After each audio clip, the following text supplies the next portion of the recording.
Today, Sony canceled the Christmas Day release of The Interview. Hackers win. I don't know how else to frame it now that Sony has canceled the release of The Interview, that spoof about North Korea starring James Franco and Seth Rogen.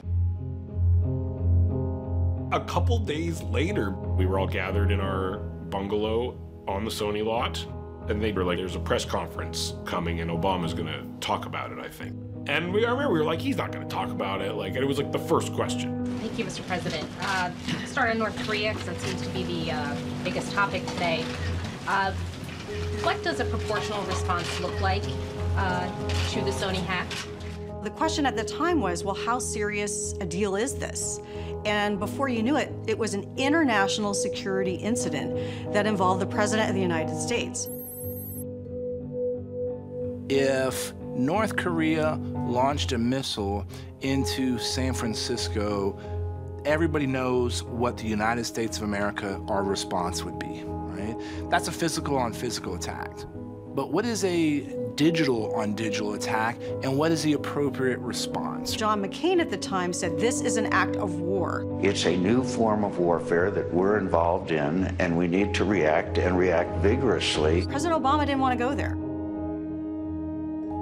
When we were in those conversations, both in the Department of Defense and in the White House, you fear that if you go too hard against the North Koreans, it becomes a real military conflict.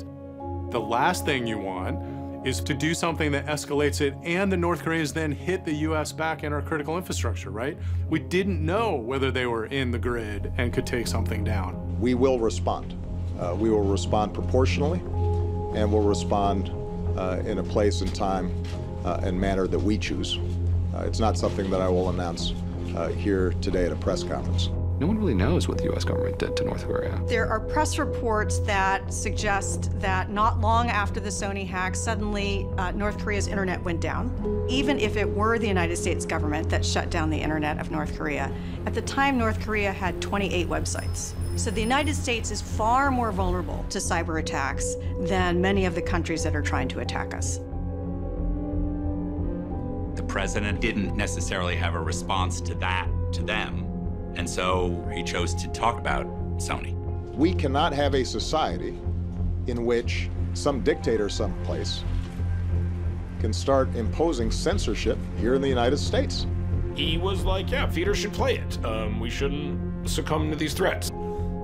And we were all like, great. But everyone just bailed.